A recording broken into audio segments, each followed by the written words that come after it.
नमस्कार जय जगन्नाथ आपण मानकु आपणकर एसएनएस ट्रेल चैनल रे बहुत बहुत स्वागत। आज हम बनाया को जाउछु नयागढ़ स्पेशल छेनापोड़। तो चलंतु एकदम इजी और सिंपल वे रे आज छेनापोड़ बनेइबा। तो फर्स्ट आम ये गोटे लिटर क्षीर नहीं जा गोटे जगार मुझे सिल्वर गंज नहीं। प्रथम आम क्षीर को ये छिड़े नवा आम ये क्षीर को ये फुटिया छाड़ देचु आ सैड्रे ये लेंबू काटि नौचु। मुझे लेंबू द्वारा ही छेना को छिड़ौछि। आपण चाहिए विनेगर या फिर दही रे भी छिड़े पारे। क्षीर फुटीगला जमी आम ये पकईदे लेंबू पानी टिके ट्रांसपेरेंट कलर हो गला आम गैस ऑफ करदे। आम ये छेनाटी को पानी रे बेसी देरी छाड़बानी सांगे सांग ऑफ करके छाणी नवा।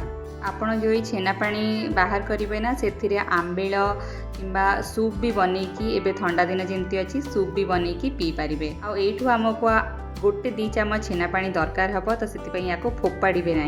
तो मुझे अध गिना खंडे छेना पानी अलग रखीदे। आपड़ जो चाहूँगी कि आम छेना पानी किसी भी रेसिपी आणु ताहले आमको कमेंट करके जनइबे। ये छेनाटा को आम पूरा चिपुड़ी एमती छाणी नबानी टिके से मॉइस्चर थी जमती।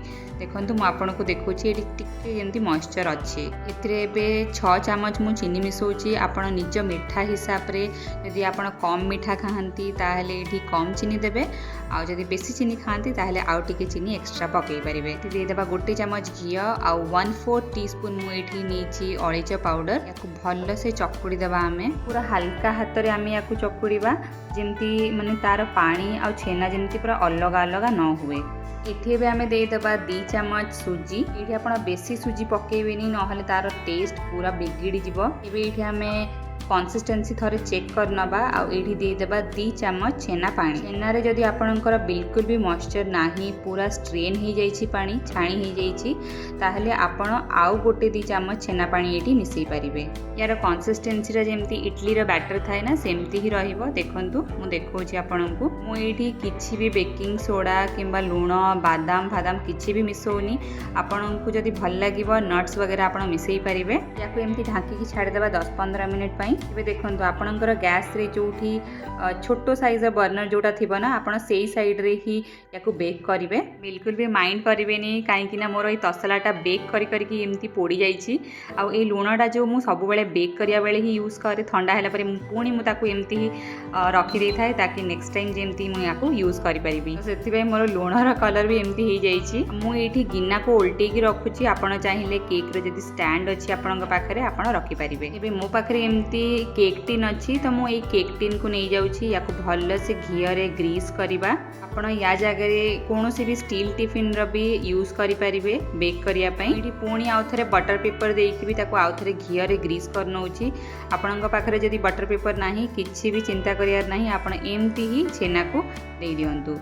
ताको ऊपर भल से टिक हल्का हल्का हाथ रे प्रेस करिकि सेट कर दियंतु।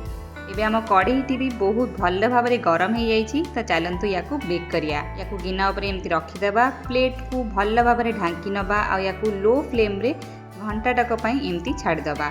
घंटाटे पर एमती मु नाइफ इनसर्ट करके आपको देखौछि। देखंतु टिके भी नाइफ रे छेना लागिनी। आ जेहेतु आम भल भाव में घी रे ग्रीस करथिले टीन को तो आमर छेनाटी भी आराम से बाहरी पड़ी। किंतु मोर मानतु या कड़ई रे ही पूरा ठंडा हवापाई देबे 1-1.5 घंटा तापर या बाहर करेंगे। वीडियो शूट करी से तरबरी एमती बाहर कर देछि।